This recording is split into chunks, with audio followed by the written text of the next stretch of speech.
جیسے اگر میں آپ کو کھل کے بتاؤں تو یہ والے جو پہلا جو ہم نے ڈسکس کیا جو حرام عمل ہے، یہ زیادہ سننے میں ایسا آ رہا ہے، انہوں نے بھی مجھے بتایا جو ماشاءاللہ معلمہ ہیں، کہ یہ مڈل ایسٹ میں جو لوگ گئے ہوئے ہیں تھوڑا سا لوور کلاس بیک گراؤنڈ سے، تو وہ ٹک ٹاک دیکھنا، اور پھر ظاہر ہے وہ ٹک ٹاک آپ کو پتہ ہے بہت ہی خرابی کی طرف لے جاتا ہے انسان کو، اس میں ہے ہی یہ باڈی کا ایکسپوجر ہے، لڑکیوں نے اپنے اکاؤنٹس بنائے ہوئے ہیں، وہ مرد دیکھ رہا ہے، بس ہر وقت وہ آنکھ کا زنا ہو رہا ہے، پھر وہ ایجوکیشن ہے نہیں، ایجوکیشن ہے نہیں، بالکل اویئرنیس ہے نہیں، تو وہ اس طرف شیخ زیادہ جاتے ہیں، مطلب جتنا میں نے سنا ہے۔ تو اس کے اثرات گناہوں کے، جنرلی گناہوں کے اثرات بھی، اور خصوصاً اس عمل کے کیا آپ کی فیملی پہ، آپ کے بچوں پہ، آپ کی اوور آل سوشل لائف پہ بھی اس کے اثرات جو ہے وہ کیوں نہیں اثرات ہوتے؟ جب ایک عام گناہ ہے، عام برائی ہے، اور اس برائی کے آپ کے سوشل لائف کے اوپر اثرات ہوتے ہیں۔ آپ کا وہ جو پہلے میں نے آپ کو چڑھائی اور اترائی کی مثال دی ہے، یہ کیسے ممکن ہے کہ آپ ایک برائی کا ارتکاب کر رہے ہیں اور وہ برائی آپ کی اترائی کا باعث نہیں بن رہی؟ یہ کیسے ممکن ہے؟ آپ اتر رہے ہیں، آپ گہرائی میں جا رہے ہیں، لہٰذا جب آپ گہرائی میں جا رہے ہیں تو جب میاں بیوی کا باہمی تعلق گہرائی کی وجہ بن رہا ہے، تو اس کا مطلب ہے اس کا سوشل امپیکٹ ہے، اور وہ جو سوشل امپیکٹ ہے وہ آپ کے دیکھیں کچھ چیزیں ایسی ہوتی ہیں جو مرئی ہوتی ہیں، نظر آتی ہیں، اور کچھ چیزیں نظر نہیں آتی، اور جو نظر نہیں آتی وہ کتنے اثرات ہیں ہمیں پتہ نہیں چلتا، غیر مرئی قسم کے اثرات ہوتے ہیں۔ مثال کے طور پر دیکھیں، غیبت ہے،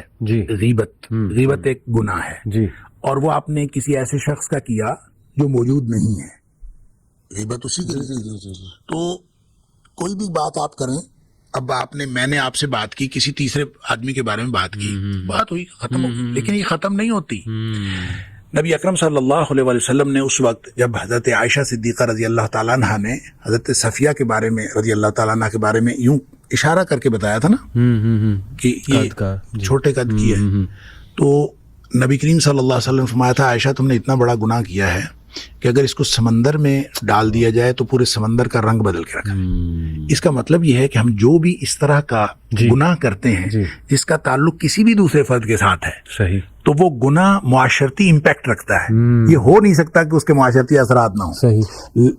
اس لیے آپ کا گھر، آپ کے بچے، آپ کے اہل خانہ اور آپ کے رشتہ دار سارے کے سارے اس سے متاثر ہوں گے with the passage of time. وہ ون وے اور دا ادر کوئی نہ کوئی مسائل آپ کو ہوتے رہیں گے۔ جب آپ گویا برائی میں جا رہے ہیں اور آپ اترائی کی طرف جا رہے ہیں، آپ حرام کا ارتکاب کر رہے ہیں، اور حرام کے ارتکاب کے اثرات آپ کے اوپر بھی ہوں گے، اور آپ کے ارد گرد جو ہے وہ ایک سوشل سرکل کریٹ ہو جائے گا اس برائی کا، جو ظاہر ہے اس سے دوسرے لوگ متاثر ہوں گے۔ بالکل، اور مطلب تنگیاں بھی آئیں گی آپ کو، ظاہر ہے آپ کی اولاد میں بھی تنگی، بیماری بھی۔ پتہ تنگیوں کا مسئلہ تھوڑا سا اور ہے، ایک ہے دنیاوی تنگی۔ دنیاوی تنگی ضروری نہیں ہے کہ آئے، اب کفار بھی تو ہیں، ان کو بھی تو نہیں آتی، بہت سارے بے دین لوگ ہیں ان کو کوئی تنگی نہیں آتی، ظاہر وہ ان کو بعض اوقات بیماری بھی نہیں ہوتی، اور اس طرح کے لوگ ہوتے ہیں ان کو کوئی تنگی دنیاوی تنگی نہ آئے۔ ہم اصل میں تنگی کو کیلکولیٹ کرتے ہیں دنیاوی اور میٹیریل تنگی سے، تو وہ تنگی نہ ہو تو ہم کہتے ہیں یار یہ وہ گناہ بھی کر رہا ہے اور موج کر رہا ہے۔ دیکھیں اصل تنگی وہ ہوتی ہے کہ آپ دین کی طرف نہ جا سکیں، آپ کو اللہ تعالیٰ آپ کی لگامیں کھلی چھوڑ دے اور آپ گناہوں کی طرف جو ہے وہ آگے سے آگے بڑھتے چلے جائیں۔ دیکھیں جس شخص کو اس نے تھوڑا سا گناہ کیا ہے اور اس گناہ کے نتیجے میں تنگی آ جائے اور اس کو احساس بھی ہو جائے کہ یہ گناہ کی وجہ سے ہوئی ہے، تو اس سے بڑی تو نعمت ہی کوئی نہیں کہ اس کو فوراً واپسی کا موقع مل رہا ہے اور واپسی کا احساس ہو رہا ہے کہ میں واپس چلا جاؤں۔ اور جس شخص کو گناہ کرنے کے بعد کوئی تنگی بھی نہیں آئی، وہ اس کو تو گناہ کے اوپر اور دلیری ملتی ہے، اور وہ تو اور بڑھے جائے گا، اور اس کو تو مسئلہ ہی کوئی نہیں ہے، وہ تو اور آگے سے آگے جائے گا۔ جس کو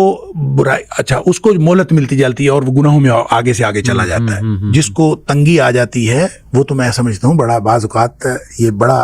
اللہ تعالیٰ کی طرف سے انعام ہوتا ہے کہ تنگی کی وجہ سے اس کو احساس ہو اور وہ واپس آ گیا۔